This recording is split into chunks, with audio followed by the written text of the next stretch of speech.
Bonjour Fonchon et merci d'être avec nous pour la fête de la librairie. Aujourd'hui, autour de votre livre L'univers de l'homme, qui est sorti en 2000, de nouveau réédité avant la pandémie et qui expose une vision novatrice des principes astrologiques plus que jamais dans l'actualité. Alors Fonchon, comment vous est venue l'idée de ce livre et pourquoi ce titre? Comme toujours, oui, vous mettez la photo de l'arbre de vie et presque de la couverture du livre. En fait, l'écriture de ce livre m'est venue après avoir fait des cours à Montpellier et alors que je faisais une session de cours à Paris, à Agapé. C'était un cours sur le projet de vie. Et donc, je faisais ce cours sur le projet de vie à Agapé et en même temps, si vous voulez, j'ai écrit le livre en fait. C'est-à-dire que le livre est en quelque sorte l'accompagnateur et le témoin de tout le processus de travail qui s'est déroulé avec un groupe à Paris et suite à des cours que j'avais fait à Montpellier. Donc, c'était à l'an 2000, Germaine Hollet était décédée en 95.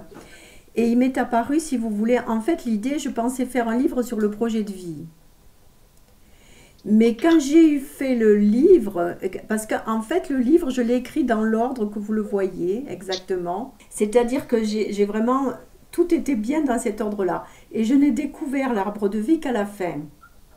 C'est-à-dire que l'arbre de vie est une découverte de travail, de recherche de ce livre. Et donc, en fait, j'ai même cherché à ce moment-là, parce qu'il y avait des étudiantes dans le cours à Paris qui travaillaient sur l'arbre des séphirotes, et j'ai essayé de voir le lien entre l'arbre des séphirotes et l'arbre de vie astrologique, mais en fait, c'est pas aussi évident que cela. C'est pas tout à fait le même concept et le même travail. Mais en tout cas, voilà. Donc, au début, ça aurait été certainement un livre sur le projet de vie. Comment l'astrologie peut permettre de déterminer le projet de vie d'un être.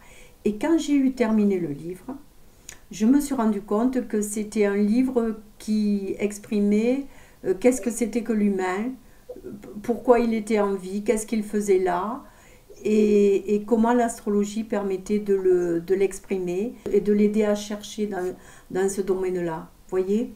D'ailleurs, ce livre, c'est une Bible. Quand on aime l'astrologie, enfin, pour moi, c'est une Bible. Et d'ailleurs, ce livre, c'est important de le dire, il est décomposé en 4 parties. Et donc, j'aimerais bien, si vous le voulez, Fanchon, revenir sur ces 4 parties, vous savez, assez rapidement, pour restituer le livre. Parce que nous trouvons qu'on n'en parle jamais, parce que c'est un livre qui est très profond et on n'en parle jamais à sa juste valeur, justement. Donc, la première partie, elle parle des fondements de l'astrologie et souvent des personnes qui entrent dans la librairie nous posent la question de savoir si l'astrologie est compatible avec la religion. Alors, qu'est-ce que vous en pensez, vous, par rapport justement à cette première partie? La plupart des grands courants mystiques ou spirituels ont leur propre astrologie. Et justement en ce moment, parce que vous voyez, ce livre est au bout du compte, c'est mon premier livre. Il a déjà 20 ans, 21 ans. Il a l'âge, un âge très intéressant au niveau uranien d'ailleurs. Hein, c'est le premier carré d'Uranus à lui-même. Et si vous voulez, dans ce livre, justement, j'avais déjà l'intuition de ce sur quoi je suis en train de travailler maintenant. Maintenant, je travaille sur les grands cycles astrologiques, les civilisations et les générations. Et je me rends compte, si vous voulez, que dans toutes les sources initiatiques, il y a l'astrologie. C'est-à-dire que chez les Égyptiens, dans les grandes civilisations égyptiennes, donc en Mésopotamie, évidemment, comme on le sait, l'astrologie était présente. Et les prêtres qui étaient à la fois, ils étaient astrologues, médecins, poètes, mages, ils étaient conseillers des rois. Donc si vous voulez, l'astrologie est à la source d'un côté de la religion, du côté spirituel, et du côté scientifique en quelque sorte, c'est la partie astronomique. Donc, si vous voulez, maintenant, avec l'astronomie, c'est séparé de l'astrologie. Après la Renaissance et après les grandes découvertes de Kepler et de Newton, peu à peu, elles se sont séparées. Et l'astronomie est devenue une science et l'astrologie est restée un peu seule et isolée depuis. Et si vous voulez, ce ce qui m'importe de montrer, c'est qu'à l'origine, elles étaient reliées. Donc, l'astrologie, c'est la science de la conscience. Et la partie conscience, c'est ce qui intéresse les religions, c'est ce qui intéresse toutes les questions du pourquoi, d'où on vient, de l'origine, quelle est la place de l'humain dans la vie proprement dite. Et justement, si vous voulez, l'arbre de vie astrologique montre, avec l'image que vous avez là de Léonard de Vinci qui est positionné dans voilà, de l'homme de Vitruve de Vinci, qui est positionné dans l'arbre de vie. Si vous voulez, avec cette image-là, on se rend compte que l'arbre de vie astrologique, qui est une organisation structurelle de l'astrologie des trois croix, on en parlera tout à l'heure, hein, positionné comme ça, ben, on voit le positionnement de l'homme qui est l'intermédiaire entre l'infiniment grand et en bas, entre l'infiniment petit. Donc on dit que l'homme est à la mesure de toute chose et qu'il est un intermédiaire entre le haut et le bas. Et dans l'arbre de vie astrologique, l'image est parfaite. Alors donc, Thérèse, votre question est très intéressante. Et oui, l'astrologie est reliée. Alors, ce n'est pas une religion, l'astrologie. Hein, parce qu'il faut faire la différence entre les religions qui ont des dogmes, qui sont des doctrines assez fermées ou dogmatiques, et le spirituel.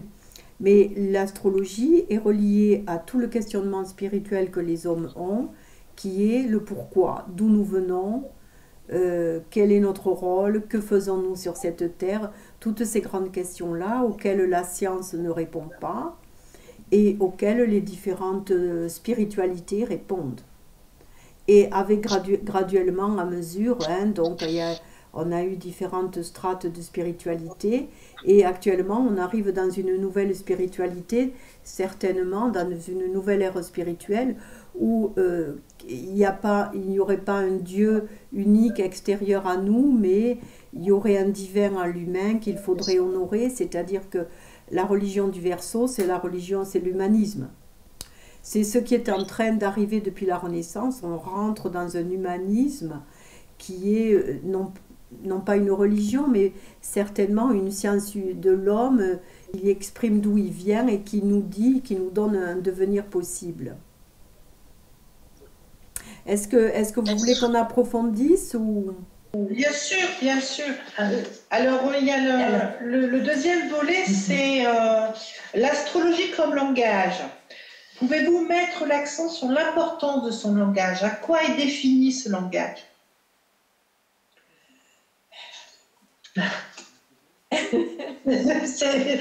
C'est dans la deuxième partie, ça, c'est dans la continuité de tout ce que vous avez dit, franchement.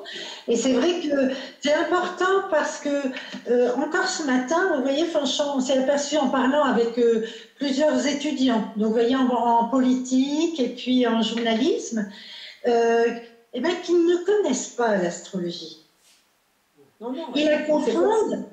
Ah, l'astrologie, si, mais vous savez, celle des magazines, quoi. C'est ça. Alors, de toute façon, l'astrologie, elle s'est beaucoup effilochée hein, depuis qu'elle s'est séparée de l'astronomie. Elle est devenue un savoir caché, et donc ça a été un peu, voilà, ça a été assez compliqué.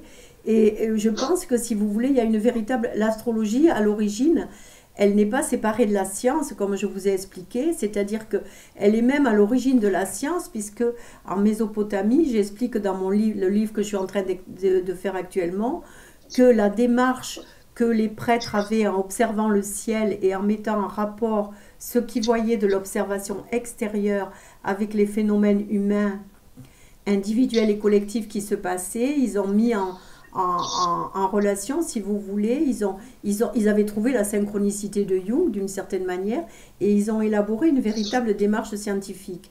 Et en fait, l'astrologie, elle s'est élaborée comme une démarche scientifique au démarrage, ce qu'on a oublié maintenant. Alors pour dire que c'est un langage, oui c'est un langage parce que de toute façon au début le langage, vous savez, les premiers langages c'est les hiéroglyphes, donc c'est des symboles, ou bien c'est l'écriture cunéiforme en Mésopotamie, c'est aussi des symboles. L'écriture chinoise qui aussi transmet beaucoup de spirituel, elle touche à la symbolique, c'est des signes. Et bien l'astrologie c'est un symbole. Et le langage astrologique, il est fait de symboles des planètes, il est fait de symboles des signes du zodiaque. Et c'est des symboles, si vous voulez, et donc qui d'ailleurs se traduisent par des signes, par des glyphes et des signes. Et bien ces symboles-là, c'est un langage au même titre, mais c'est un langage universel. Vous voyez? Alors, c'est-à-dire, il y a un syncrétisme assez extraordinaire parce que l'astrologie, elle a traversé toutes les grandes révélations et par conséquent, elle s'est adaptée en permanence. Mais comme au démarrage, elle est vraiment reliée à la tradition, elle est reliée toujours à quelque chose de vivant dans le passé et elle essaye en permanence, si vous voulez, d'ajuster, mais contrairement à la science qui, chaque fois qu'on découvre une nouvelle loi, ça discrédite la loi d'avant, et bien l'astrologie, elle est holistique, elle est globale, donc c'est une écriture. Si vous voulez, vous savez, à un moment donné, quand on apprenait aux enfants, moi j'ai été enseignante également, hein, en Afrique par exemple, et quand on apprenait à lire, on avait soit la méthode globale, soit la méthode abécédaire, hein. Et bien, si vous voulez, l'astrologie, c'est un langage global. Vous voyez? C'est un langage holistique. Et donc, oui, c'est un langage. Et d'ailleurs, les gens ce que je trouve dommage chez les astrologues, c'est que, ou chez les gens qui apprennent l'astrologie, c'est qu'ils parlent entre eux et ils ne traduisent pas pour les autres. C'est-à-dire, c'est un langage, on pourrait dire, d'initié et de cercle réduit. Et montre ce que j'essaye. Depuis que j'ai écrit l'univers de l'homme, j'essaye de faire sortir cela pour qu'on se rende compte que l'astrologie, c'est un langage, mais que ce n'est pas un langage fermé, mais que ça dit des choses intéressantes et que ça peut complètement être mis en relation avec ce qui se passe dans le monde et ça peut nous aider à comprendre le monde. Et actuellement, je fais un ouvrage sur les cycles pour montrer que les cycles collectifs sont en rapport avec la dynamique d'évolution du monde. Donc oui, c'est un langage et il y en a qui considèrent que c'est un jargon en fait, hein, parce que on a l'impression. Hein, Fanchon, est-ce que vous êtes d'accord que ce langage, ben ça s'apprend comme une autre matière, comme le français, comme les mathématiques? C'est un langage qui est entre, si vous voulez, il est à la fois, si vous voulez, linguistique, enfin c'est purement linguistique. La linguistique, Saussure a montré que la linguistique, c'est une croix, c'est-à-dire il y a l'axe paradigmatique et puis il y a l'horizontal. Ben, si vous voulez, l'astrologie, c'est un langage qui travaille sur la verticale et sur l'horizontale. Et ça s'apprend comme on apprend à lire. C'est-à-dire que ça demande beaucoup de travail, beaucoup de travail. Et c'est une connaissance qui nous parle à la fois de l'intérieur et à la fois de l'extérieur. Et donc c'est une connaissance qui nous demande en permanence de mettre en relation notre connaissance intérieure avec la connaissance du monde extérieur. Et qui demande toujours d'être en recherche. Alors, et de toute façon, si vous voulez, le langage n'est jamais fermé. Toutes les langues, on sait que les langues sont vivantes. N'est-ce pas? Même si le français s'écrit toujours avec le même alphabet, etc. Mais c'est une langue qui est vivante. Il y a des mots qu'on n'utilise plus, d'autres presque concrets, même s'ils viennent de l'anglais ou d'autres choses.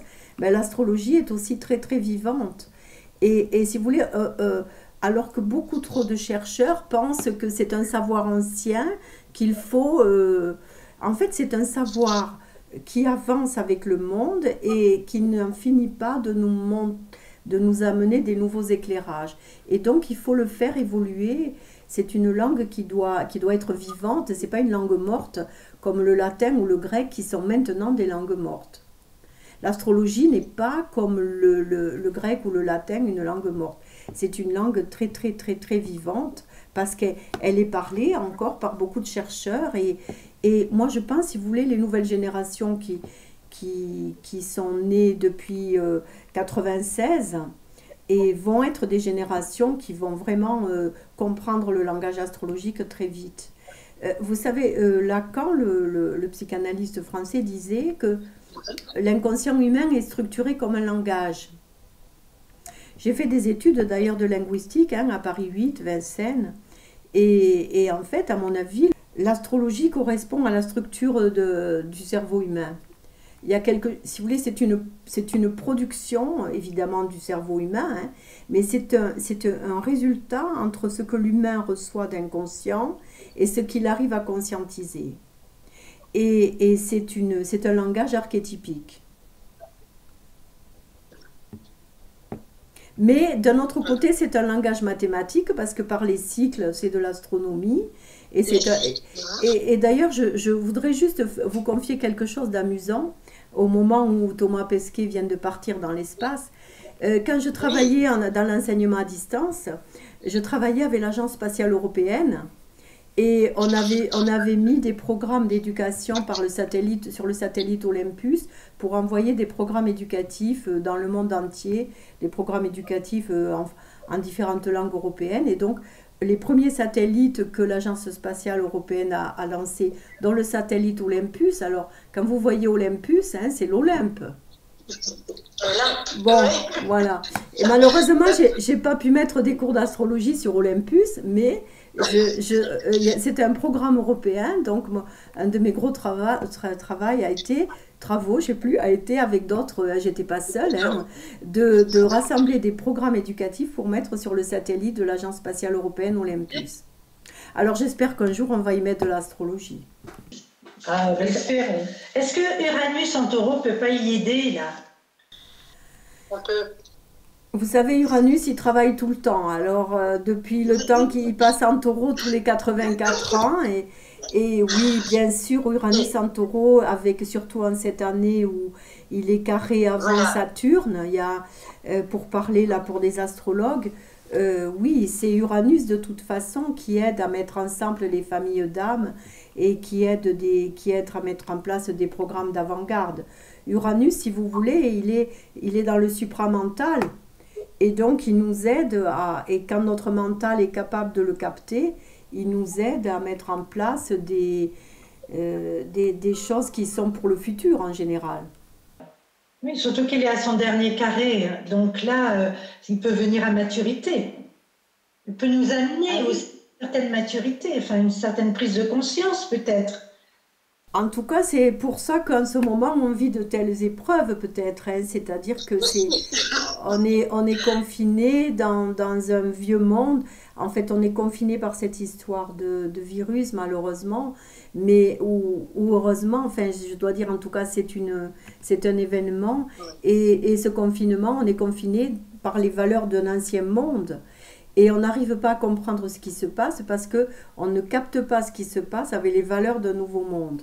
Et donc, en ce moment, on a un choc entre l'ancien monde et le nouveau. Et c'est pour ça que les gens ont l'air de se séparer. Il y a des pensées irréductibles et il y en a qui font sécession d'ailleurs et qui s'imaginent qu'il y a une partie du monde qui complote contre l'autre partie. Et c'est parce que, si vous voulez, en ce moment, on est dans un moment de tellement de grands changements, je dirais, de paradigme. Et on essaye de comprendre la crise actuelle avec le paradigme ancien. Donc, on n'y arrive pas. Alors, avec l'astrologie, on comprend un peu mieux. On sait qu'on va quand même vers de grands changements avec l'astrologie. On y est dedans. On est dedans et puis ça ne va pas s'arrêter. Non, parce que de toute façon, le processus est permanent. Et si vous voulez, l'astrologie nous montre on vit, si vous voulez, à des rythmes selon une grande horloge cosmique. Et ça ne s'arrête jamais. Donc, tout est tout le temps dans un processus évolutif. Alors, l'astrologie, elle ne parle pas de progrès, mais elle parle d'évolution. D'évolution. Merci Fanchon. Donc la troisième question, enfin la troisième partie, c'était les planètes du collectif, c'est-à-dire l'univers de l'inconscient collectif, plutôt avec toutes les planètes transpersonnelles et puis les planètes charnières. Hein, donc ça fait Pluton, Neptune, Uranus et ensuite Saturne et Jupiter.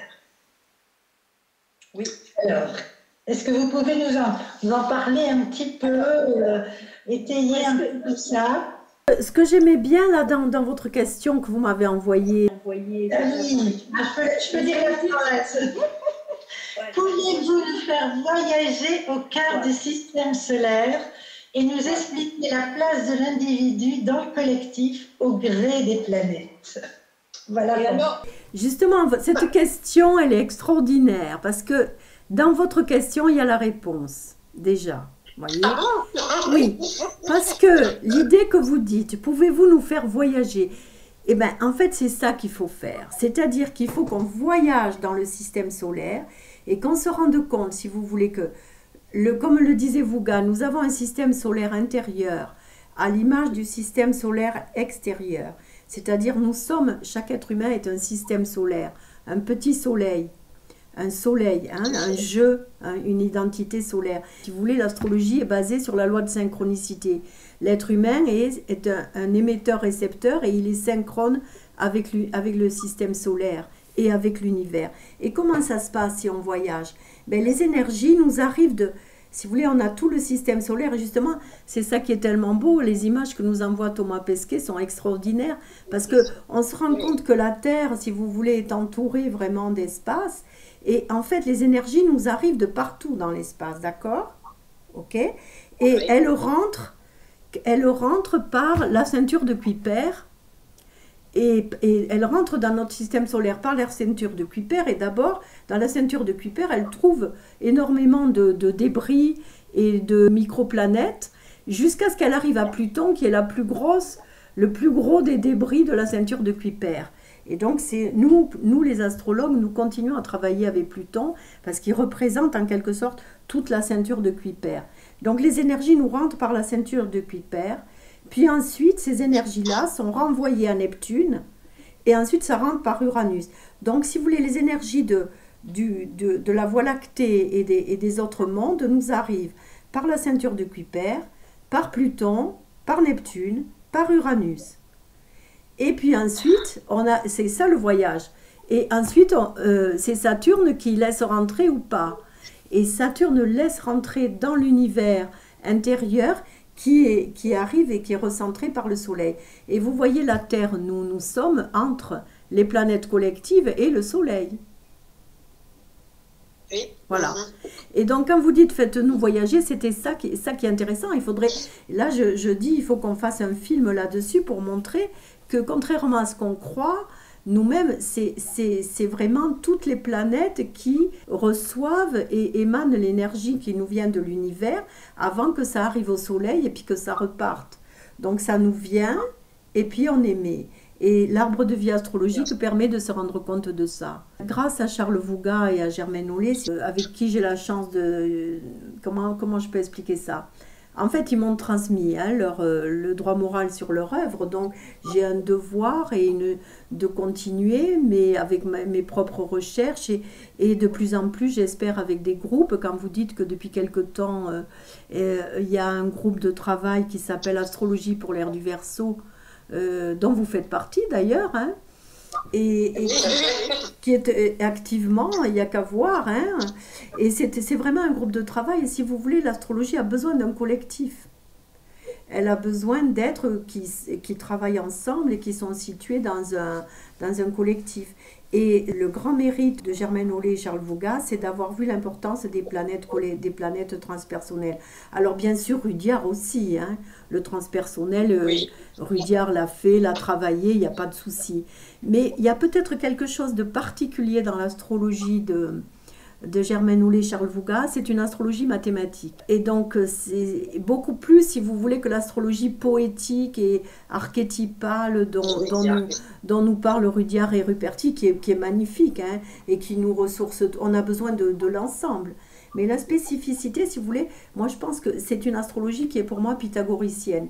C'est-à-dire qu'elle travaille avec les formes géométriques et avec les nombres. Et donc, c'est une astrologie scientifique, en fait. Et Charles Vouga disait, le XXe siècle, mais ça ne s'est pas fait au XXe, ça sera au XXIe, ce sera le siècle où on comprendra que l'homme est un système solaire à l'image du système solaire. Vous voyez? Et en même temps, on invite Germaine Hollet, Charles Vouga, Rudyard et tous ceux qui nous ont apporté, parce qu'ils ont apporté énormément à l'astrologie. Et maintenant, si vous voulez, chacun apporte, si vous voulez. Et voilà, et on continue. Voilà, et il y a un travail en continuum mais qu'il faut faire. Et les planètes transpersonnelles, ce que dont je viens de me rendre compte, c'est que les cycles sont... j'ai commencé avec la destinée de la France. Dans la destinée de la France, j'ai montré qu'il y avait une cyclicité historique. Et là, je suis en train de le systématiser. Les cycles de Pluton-Neptune, qui sont des cycles de 500 ans, nous parlent de cycles de civilisation. Et donc, la cyclicité des planètes est le cœur même d'un travail astrologique du futur.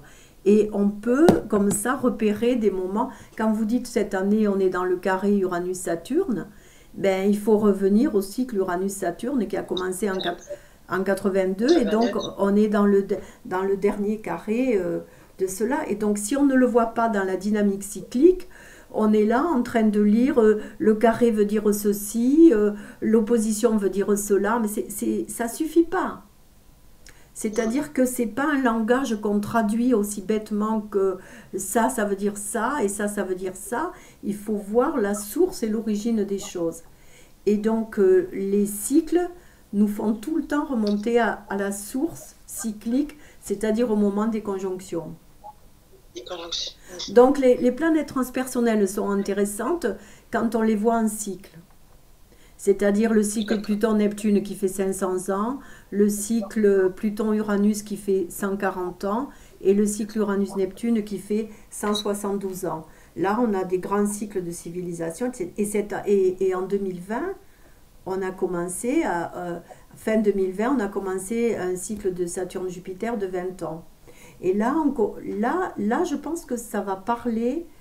Maintenant, ça va nous faire sortir des horoscopes individuels et de pouvoir faire le lien entre l'astrologie et l'évolution politique du monde, d'une certaine manière, l'évolution dynamique du monde, ça va nous faire sortir des horoscopes. D'accord. Ça ne veut pas dire qu'on ne fait pas des lectures de cartes du ciel, hein, parce que c'est très utile que d'aider les êtres à comprendre quel est leur rôle dans leur génération.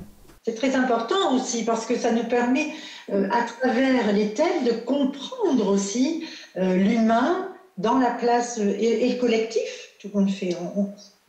Thérèse et Véronique, dans un thème, moi je rentre par Pluton, Neptune et Uranus, mais pas par le Soleil. Oui, C'est-à-dire que je regarde d'abord de quelle génération est cet individu, de cet être-là singulier, et quelle est cette génération. Et comme j'ai travaillé les générations, après on travaille quelle est la place de cet être-là dans sa génération. Dans sa génération. Au lieu, si vous voulez, de dire le soleil en Lion veut dire cela, si vous voulez, c'est comme si on était il faut localiser au niveau de la culture dans laquelle on est, en fait. Parce que les générations nous parlent de l'évolution culturelle dans laquelle nous sommes. Oui, merci Fanchon. Alors, la quatrième partie, je pense qu'il va être vraiment, qui va compléter tout ce que nous venons d'échanger et tout ce que vous venez de nous présenter. C'est la création de la conscience individuelle à travers les 3 croix qui, assemblées, forment l'arbre de vie de la couverture de votre livre aussi. Hein. Ça, c'est... Voilà. Alors, si vous voulez, vous parliez de langage tout à l'heure, Thérèse, vous disiez l'astrologie est un langage, donc expliquez-nous. Alors, l'astrologie est un langage, et comme c'est un langage, elle a une grand-mère. Et la grand-mère de l'astrologie, c'est les croix. C'est-à-dire que les croix nous expliquent, nous parlent de la répartition, de comment ça va s'articuler et se répartir. Et donc, Charles Vouga et Germaine Hollet parlaient des croix, et ils nous disaient que les seuls aspects intéressants sont les aspects d'opposition ou de carré. Enfin, conjonction, opposition ou carré, c'est-à-dire des aspects en croix. Et donc, il avait déjà beaucoup travaillé sur les croix. Et je sais qu'il essayait, Charles Vouga, il essayait d'organiser les croix selon un schéma, puisque j'ai ces carnets de travail, n'est-ce pas, que m'a transmis Germaine Hollet. Et il essayait, il faisait des dessins, il faisait des cônes. Il faisait des cônes, il faisait des géométries, etc. Mais il cherchait ce schéma, je pense. Et en travaillant sur les croix, j'ai essayé de voir comment elles pouvaient s'organiser les unes avec les autres, comment elles pouvaient se mettre dans un schéma commun. Et j'arrivais pas, j'avais toujours 3 croix à côté, j'arrivais pas. Puis tout d'un coup, quand on les met les unes sur les autres, ça devient ridicule. ça fait une espèce d'échelle, mais ça devient ridicule. Mais si on met la croix cardinale en bas, sur le schéma, Oui. puis qu'au-dessus de cette croix cardinale, on met la mutable. Je montre les croix. C'est-à-dire, Voilà. on met la croix cardinale en bas, au-dessus, on met la mutable, et Mhm. quand on les met comme ça, il se trouve que le haut de la cardinale et le bas de la mutable peuvent faire la croix fixe. Et donc un jour, c'était un 8 mai, d'ailleurs, le 8 mai 2000, en travaillant, je me suis levée tôt le matin et je travaillais toujours sur ces croix. Mais le livre était presque terminé et tout d'un coup, ça s'est organisé comme ça. Et j'ai compris que c'était vraiment un schéma extraordinaire parce que c'est un schéma symbolique et qui montre, si vous voulez, qui nous montre que les croix mises comme ça, la croix fixe est la résultante des deux autres croix. Et là, il y a la réponse à vos questions, c'est-à-dire que je ne sais pas si vous voyez mes bras, mais j'essaie de, vous voyez, il y a là, voilà, il y a ce côté vers le haut, ça s'ouvre dans la mutable avec la planète, les énergies collectives Neptune et Uranus qui descendent, et puis ça arrive au centre de l'arbre, et au centre de l'arbre, l'énergie, si vous voulez, descend en spirale, puis elle descend dans la croix cardinale, et la croix cardinale répond. C'est-à-dire que ça montre comment fonctionne l'être humain. L'être humain reçoit des énergies du ciel et de la terre, et au centre, il les mélange, il les marie, il marie les énergies du ciel et de la terre au centre de lui-même par la croix fixe, et à ce qu'il reçoit, il répond. C'est-à-dire qu'il reçoit de l'univers et il répond à l'univers. Et donc l'arbre de vie, en plus de l'homme de Vitruve qu'on peut mettre dedans, nous montre, si vous voulez, comment fonctionne l'être humain. C'est-à-dire que l'être humain est une antenne réceptrice et émettrice. Et son antenne, si vous voulez, elle se joue entre Uranus et Saturne. C'est-à-dire que l'être humain, il se construit une antenne avec son Saturne plus ou moins solide, et plus il se construit, plus il grandit, plus il laisse passer la lumière en lui, plus il est fort, plus il peut capter en quelque sorte des énergies d'en haut. Mais il faut du temps pour évoluer, n'est-ce pas? Et donc avec l'arbre de vie, vous avez en haut toutes les énergies collectives qui descendent, et en bas, vous avez toutes les énergies individuelles qui montent. Et si vous remarquez, les planètes collectives sont sur la verticale, toutes. Oui. Neptune, Uranus, et puis Saturne qui laisse ou passer ou pas. Hein. Vous voyez qu'au centre, il y a Saturne, il laisse passer ou il ne laisse pas passer. C'est-à-dire, est-ce qu'il laisse descendre ou est-ce qu'il dit non, ça va lui faire péter les plombs. Si je laisse passer, c'est l'individu, cet individu-là n'est pas capable de recevoir si je lui laisse passer tout, donc je le protège. Donc Saturne est quand même notre protecteur. Donc Saturne est au centre, il laisse passer ou il ne laisse pas passer. Et on répond, si vous voulez, donc l'inconscient descend sur la verticale, n'est-ce pas? Et on répond sur l'horizontale. D'accord. C'est-à-dire que les trois niveaux d'horizontale, vous avez l'horizontale de la croix cardinale en bas, puis l'horizontale de la croix fixe au-dessus, puis l'horizontale de la mutable en troisième position. Et vous avez là, d'ailleurs, à ces niveaux-là, vous avez les maîtrises ne sont que des planètes de l'individu. Mars, Vénus et Mercure. Et donc l'individu, si vous voulez, il se situe dans son horizontalité terrestre. Il essaye de répondre aux énergies inconscientes collectives et il essaye de créer sur Terre des choses, des idées, de la culture à la hauteur de ce qu'il reçoit de l'inconscient. Donc si vous voulez, quand les êtres humains ont été capables de faire des pyramides, vous imaginez à quel niveau de conscience ils ont pu être pour arriver à répondre par des pyramides. D'ailleurs, c'est vrai que c'est deux. Après, il y a ces deux grands traits là qui se retrouvent au centre. Hein, c'est comme un déploiement. Ça fait aussi. C'est le cône de Charles Vougas, ça. Voilà. Charles Vouga disait que les énergies, elles descendent en spirale dans le cône et au centre, nous, avec notre Mercure, on essaye de comprendre. Mercure, il va d'un côté, il va de l'autre et il essaye d'en tirer les enseignements. Et Saturne laisse passer ou ne laisse pas passer. Donc là, si vous voulez, avec l'arbre de vie, on a un modèle de fonctionnement de l'être humain. Comment il s'ouvre ou pas aux énergies inconscientes.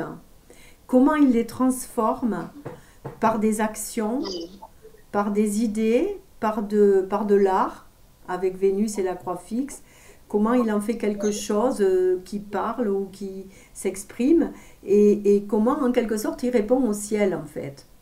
Si on pense que l'inconscient vient du ciel, vous voyez, vous comprenez? Oui, bien sûr. Oui, parce que quand même, l'individu, il est quand même placé comme l'arbre entre terre et ciel. Absolument, absolument. Et donc, en fait, c'est pour ça que cet arbre de vie, je le trouve extraordinaire, parce qu'il y a cette idée de cône, en fait, hein, et au centre, il y a Mercure et Saturne qui travaillent ensemble. Et si vous voulez, dans le premier livre, parce que je l'ai trouvé dans l'univers de l'homme, et puis après, je l'ai développé dans un autre livre sur l'amour qui s'appelle L'amour, le choix de la vie. C'est un livre, il est très compliqué, il est très astrologique, je ne le conseille pas d'emblée, mais c'est un livre de recherche et en ce moment, je suis en train de l'exhumer avec vous tous pour qu'on arrive à en faire quelque chose. Et dans ce livre-là, je montre que dans l'arbre de vie, il y a 6 pyramides en fait. Oui. En fait, c'est-à-dire qu'il y a une pyramide en haut, une pyramide en bas, 2 pyramides sur le côté, une devant, une derrière. Et c'est-à-dire que l'arbre de vie, il faudrait le faire en volume. Ça serait un grand cube dans lequel il y a 6 pyramides. Ouais, ouais. Et là, c'est un modèle, si vous voulez, c'est un modèle pythagoricien, certainement, de représentation de l'univers, en fait.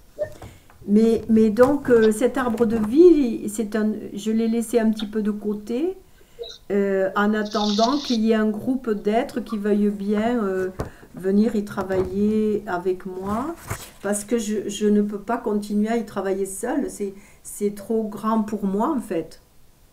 C'est-à-dire que c'est trop grand pour un seul individu. C'est une figure collective. Vous voyez l'idée? Oui. D'ailleurs, au centre, ce sont les collectives et qui sont carrément, qui donnent l'énergie au personnel. Donc on voit bien cette image. Donc on voit que c'est effectivement, Véronique, c'est les collectives qui font pression sur nous, hein, par les événements, par les peurs, par les idées. Elles font pression sur nous jusqu'à ce qu'on en fasse quelque chose individuellement à travers des individus, mais aussi parce que vous voyez, le soleil est situé en bas de la fixe, et en haut de la fixe, il y a Uranus. Hein. Ce qui est intéressant dans les 3 croix, c'est que en bas de chaque croix, il y a la Lune, le Soleil et Mercure. Oui, il y a vraiment les trois plus importantes aussi, quoi. Et vous avez les images, si vous voulez, au pied de la croix. Il y avait la Lune, il y avait la mer. Le Christ lui-même, il était sur la croix du milieu, hein, il était sur la croix fixe. Et il y avait le Fils, c'est-à-dire il y avait Jean. Et c'est pour ça que le Christ a dit à sa mère, voici ton fils. C'est-à-dire que lui, il n'était plus le fils de cette mère-là, mais il y avait un autre fils sur terre. Et donc, on a bien la lune, le soleil et Mercure. Je trouve que c'est la symbolique des croix est une symbolique extrêmement spirituelle et très, très belle, en fait.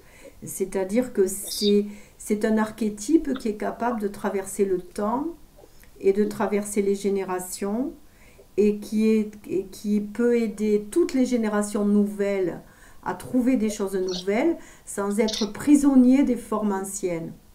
C'est-à-dire, en fait, la croix, elle est libératrice malgré qu'on l'ait prise comme un instrument de torture. Et dans les 3 croix, Fanchon, la croix fixe, est-ce qu'elle a quelque chose de particulier par rapport aux 2 autres? Vous avez la réponse, alors pourquoi vous me demandez? Mais c'est pas pour moi, Fanchon, c'est pour les personnes qui vous écoutent. Alors, il faut qu'elles sachent qu'elles peuvent venir s'enseigner sur les Oui, croix auprès oui, de vous, que vous avez des cours et que vous le faites très très bien. Et ça Voilà. fait... D'ailleurs, Fanchon, avec Véronique, pendant 2 soirées, j'ai écouté la première partie de votre YouTube sur l'arbre de vie, demeurant très, très intéressant, de le faire en même temps, en fait, avec une règle, un compas, des crayons, et de le dessiner, en fin de compte, en même temps, parce qu'on sent que ça vibre, et en fin de compte, ce que j'ai ressenti, c'est une logique. Moi qui ne suis pas logique. Vous voyez? Et c'est pour cela que je dis que l'astrologie est une science de la conscience. L'arbre de vie, si vous voulez, il montre comment fonctionne la conscience humaine. C'est une conscience individuelle qui est prise entre des consciences collectives, des vies tellement plus grandes que nous avons du mal à les comprendre, et entre l'inconscient individuel qu'on a laissé de côté, et donc c'est un archétype de la conscience, et c'est pour ça que je pense que l'astrologie est une science de la conscience. Et pour vous répondre sur la croix fixe, c'est la croix de l'humain proprement dit.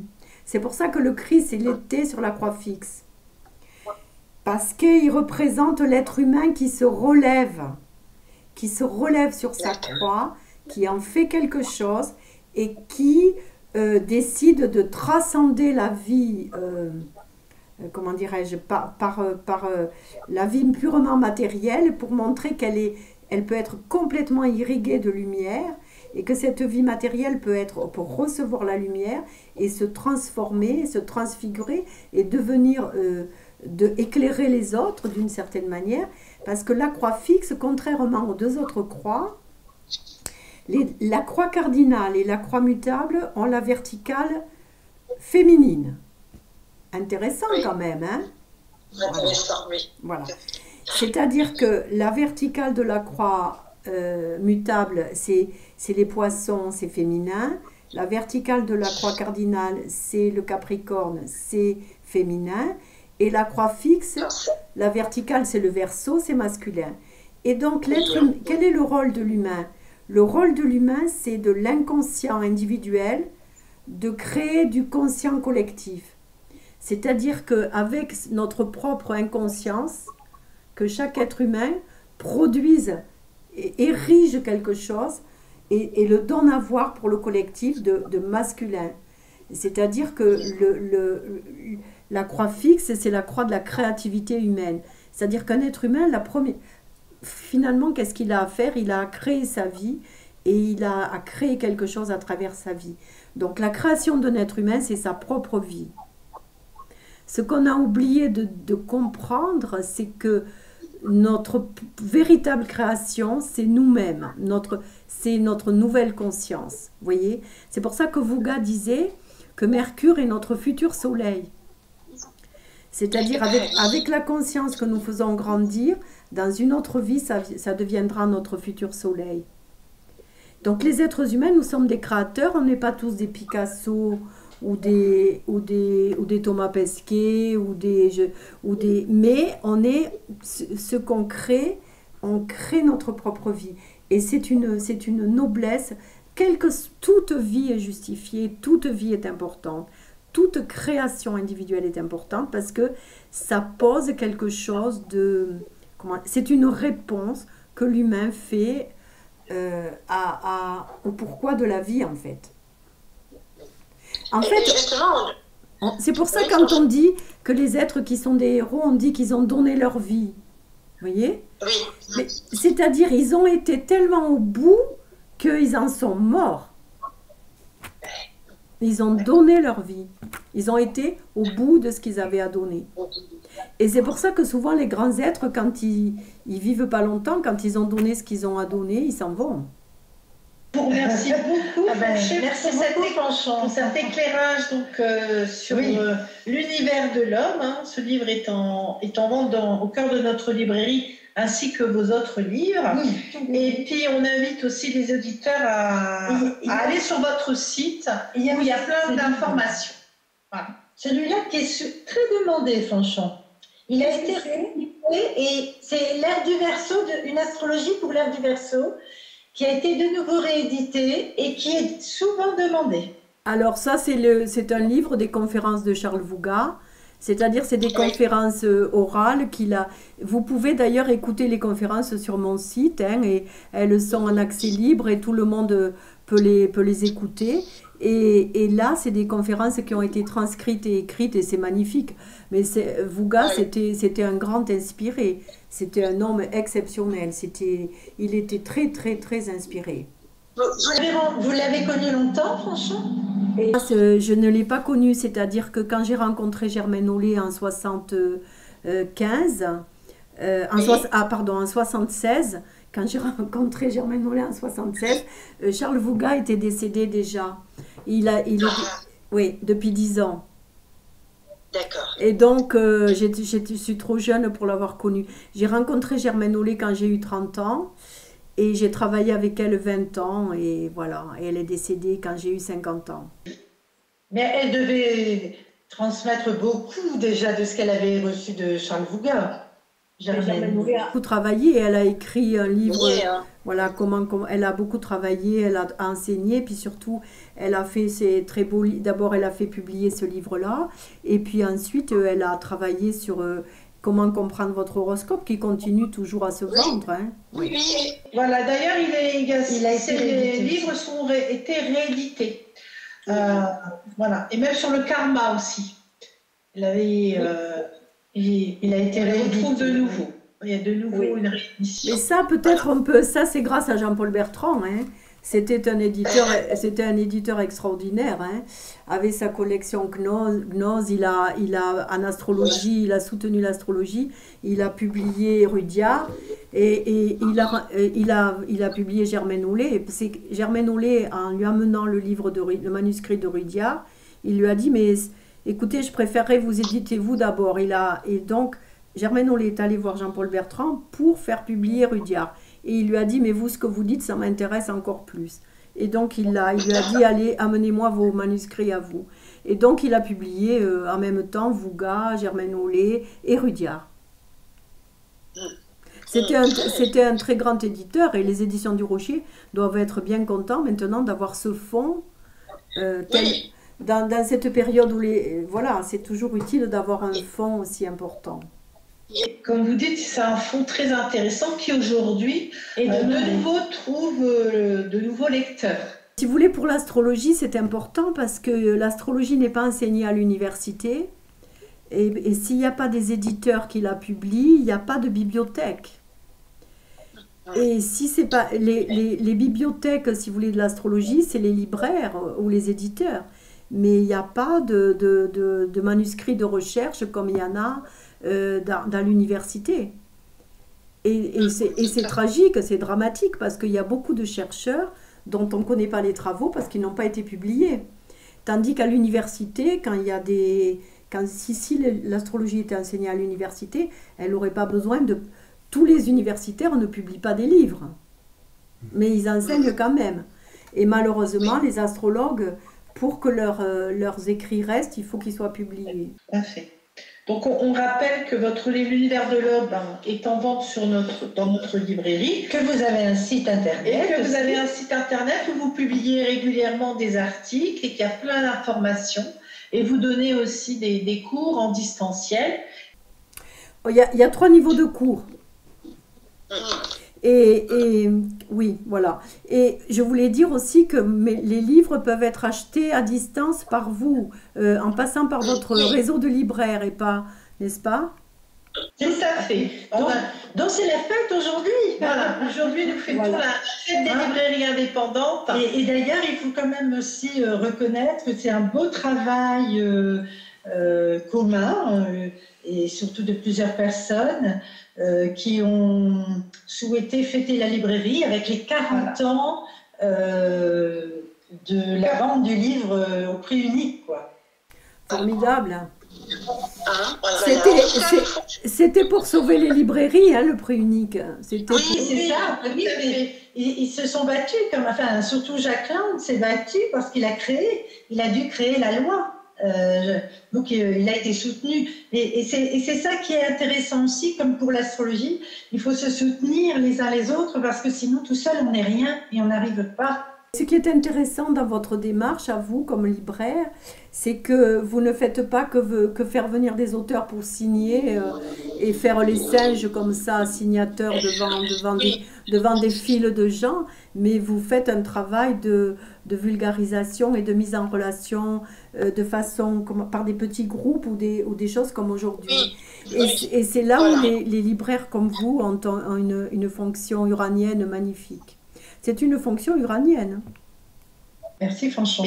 On vous remercie beaucoup. Oui, alors nous, encore ce matin, on expliquait que on faisait partie des librairies indépendantes, que c'était pour faire reconnaître culturellement l'astrologie, le tarot aussi, parce qu'on aime beaucoup le tarot, mais comme philosophie de vie, quoi, comme un art de vivre.